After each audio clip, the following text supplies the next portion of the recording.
የአሜሪካው ፕሬዝዳንት ዶናልድ ትራምፕ በወሲብ ንግድ ወንጀል ከተፈረደበት ጄፍሪ ኤፕስቲን ጋር የተያያዙ ሰነዶች በሙሉ ይፋ እንዲሆኑ በሚያዘው ረቂቅ ላይ መፈረማቸው ታውቋል። ረቂቅ ሕጉ የአገሪቱ የፍትህ ቢሮ መስሪያ ቤት የኤፕስቲንን ምርመራ የተመለከተ ሁሉንም ሰነዶች ተፈልገው ሊገኙና ሊወርዱ በሚችሉበት ቅርጽ በ30 ቀናት ውስጥ እንዲለቀቅም የሚያዙኗል። ቀድሞም ቢሆን ዲሞክራቶች ለኔ አይተኙም ያሉት ዶናልድ ትራምፕ እንደዚህ አይነት የህግ ማሸማጊያዎችን ማቅረቤ ራሴን ነፃ ያወጣኛል ሲሉም ተደምጧል።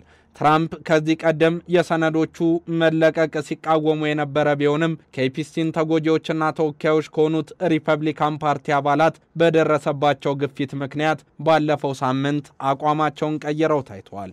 ከፕሬዝዳንቱ አዲስ አቋም በኋላ በተካሄደ ድምጽ የመስጠት ሂደትም ረቂቅ ሕጉ በሁሉም የኮንግረስ ክፍሎች ማለትም በተወካዮች ምክር ቤትና በሴኔት ሙሉ በሙሉ በሚባል ደረጃ ድጋፍን አግኝቶ ጸድቋል።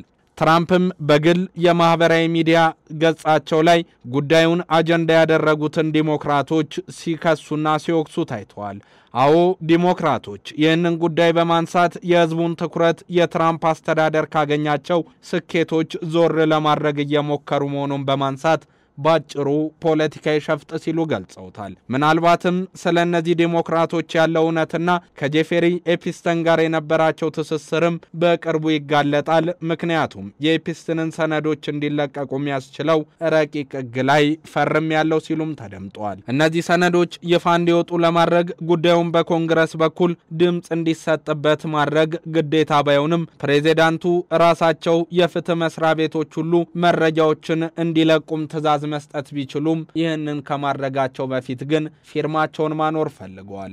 ረቂቅ ሕጉ ለኮንግረስ ከቀረበ በኋላ ግን በተወካዮች ምክር ቤት ውስጥ በ427 ድጋፍና በአንድ ተቃውሞ ሲጸድቅ ታይቷል። እኔ ንጹህነቴን ለማረጋገጥ ያሉ ሰነዶች እንዳለ እንዲወጡ ፈቅጃለሁ ያሉት ዶናልድ ጄ ትራምፕ አሁንም ቢሆን ዲሞክራቶች ሌላ የጥፋት ሰበዝን መምዘዛቸው ባይቀርም እውነታው ግን እዚህ የሚገኝ ነው ብለዋል። ረቂቅ ሕጉ ለኮንግረስ ከቀረበ በኋላ ግን በተወካዮች ምክር ቤት የድጋፍ ድምጽ ከተሰጠበት በኋላ ሁሉም መነጋገሪያ አድርጎታል።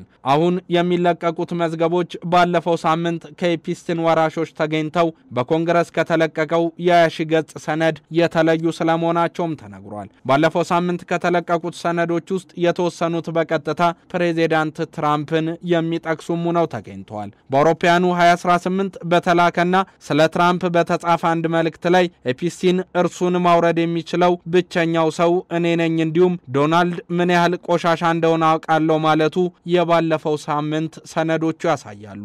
70% ለሚከፍሉ 30% እውነተኛ ቅናሽ በኮሪደር ልማቷ አሸበረቀችው በውቢቷ ፒያሳና አራዳ ፓርክ ፊት ለፊት ከወዳጅነት ፓርክ አጠገብ ቅንጡ አፓርትመንቶችን ከሜሪትስ ፕሮፐርቲ ከባለ 1 እስከ ባለ 3 መኝታ ቤቶችን በካሬ ከ90 ሺህ ብር ጀምሮ ከ49 ካሬ እስከ 130 ካሬ ድረስ በመረጡት የካሬ አማራጭ ከ441 ሺህ ብር ጀምሮ በ10% ቅድመ ክፍያ ብቻ አቀርበንልዎታል። እንዲሁም የጋራ መገልገያዎችን በውስጡ ያካተተ ምን ይጠብቃሉ? አሁኑኑ ከታች ባለው ስልክ ቁጥር ይደውሉ። ትራምፕ ለዓመታት የኤፕስቲን ወዳጅ የነበሩ ሲሆን በአውሮፓውያኑ 2000ዎቹ መጀመሪያ ኤፕስቲን ለመጀመሪያ ጊዜ ከመታሰሩ 2 ዓመት አስቀድሞ እንደተቃቃሩም ፕሬዝዳንቱ ተናግረዋል። በተጨማሪም ትራምፕ ከኤፕስቲን ጋር በተያዘ አንድም ስህተት አለመፈጸማቸውን በመግለጽ ላለፉት ሳምንታት ሲከራከሩ ቆይተዋል። የአሜሪካ ኮንግረስ አባል የሆኑት የተወካዮች ምክር ቤትና ሴኔት ትናንት ባካሄዷቸው ስብሰባዎች የአገሪቱ የፍትህ መስሪያ ቤት ታዳጊዎችን ለወሲብ ንግድ በማቅረብ ወንጀለኛ ከተባለው ጄፍሪ ኤፕስቲን ጋር የተያዙ ሰነዶችን ይፋ እንዲያደርጉም ሲወስኑ ተደምጠዋል። የተወካዮች ምክር ቤት ውሳኔውን ያጸደቀው በ427 ድጋፍና በአንድ ተቃውሞ መሆኑን የሚያነሱ ግለሰቦችም ትራምፕ መጻኢ ዕድላቸው ከኤፕስቲን ጋር የተሳሰረ እንደሆነ ሊያሳይ እንደሚችል ያነሱበት ሆኗል። ባለሀብቱ ጄፍሪ ኤፕስቲን በአውሮፓውያኑ 2019 ሕይወቱ ያለፈው በኒውዮርክ ከተማ እስር ቤት ውስጥ እያለ ነበር። ግለሰቡ በእስር ቤት ክፍል ውስጥ የሞተው ራሱን አጥፍቶም እንደሆነ ሲገለጽ ተደምጧል። ኤፕስቲን እስር ላይ የነበረው ሴቶችን ለወሲብ ንግድ በማዘዋወር ወንጀል ተከሶ ነበር። ከዚህ አስቀድሞም በ2008 ደግሞ ታዳጊ ሴትን ለወሲብ ንግድ ተግባር በመጠቀም ወንጀለኛ ተብሎ ሲፈረድበት ታይቷል። በሁለቱ ክሶች ባለሀብቱ ላይ በተደረጉ ምርመራዎች በሺዎች የሚቆጠሩ ሰነዶች ሲሰበሰቡም ታይቷል።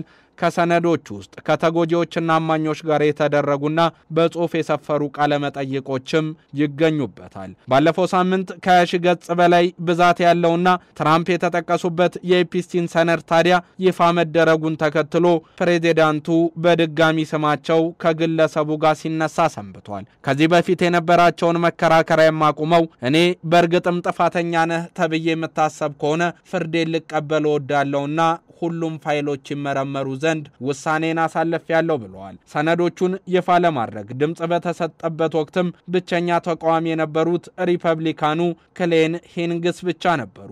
የምክር ቤት አባል ሐሳቡን የተቃወሙት በመረጃው መለቀቅ ምክንያት የሚጎዱ ንጹሃን ሰዎችን በተመለከተ ያላቸውን ስጋትም በመግለጽ ነበር። ትራምፕ ሰነዱ እንዲለቀቅ በሚወተውቱ ሰዎች ላይ ሲያደርሱ የነበረውን ማጣጣል ትተው ምንም የምደብቀው ነገር የለም ማለታቸውና ሰነዶቹ ይፋ እንዲደረጉ መጠየቃቸው ታዲያ ብዙዎችን አስገርሞ አልፏል። አዲሱ የትራምፕ ውሳኔ ባለፉት ሳምንታት የፕሬዚዳንቱን አቋም በመደገፍ የሰነዶቹን መውጣት ሲቃወሙ ለነበሩ ሪፐብሊካን የኮንግረስ አባላት ያልተጠበቀም ነበር። የምክር ቤቱ አፈ ጉባኤ ማይክ ጆንሰን የኤፕስቲን ሰነዶች እንዲለቀቁ የሚደረገው ግፊት የዲሞክራቶች የማጭበርበር ተግባር በማለት ሲያጣጥሉት ቆይቷል። ትራምፕም ከጅምሩ ሰነዶቹ እንዲለቀቁ ትዕዛዝ ቢሰጡ ኖሮ የውሳኔ ሐሳቡ በዚህ በኮንግረስ መልኩ ድምጽ አይሰጥበትም ነበርና ይህንን ማድረጋቸው ለብዙዎች አነጋጋሪ ሆኗል። በአሁኑ ውሳኔ መሰረት ጠቅላይ አቃቤ ሕግ ፖም ቦንዲ ከኤፕስቲንና ካጋሩ ግሌን ማክስዌል ጋር የተያዙ ሁሉንም ሚስጥራዊ ያልሆኑ መዝገቦች፣ ሰነዶች፣ ግንኙነቶችና የምርመራ ግኝቶች በ30 ቀን ውስጥ ይፋ ማድረግ ይጠበቅባቸዋል። ታዲያ የዶናልድ ትራምፕን መውደቅ የአሜሪካንንም ኃያልነት አንሸራተዋል ብለው የእሳቸውን ከስልጣን መነሳት ለሚመኙ ዲሞክራቶች ነገሩ የምስራች ይመስላል። ነገ ምን ይፈጠራል የሚለውም ለብዙዎች ጥያቄ ሆኖ እንደቀጠለ ነው።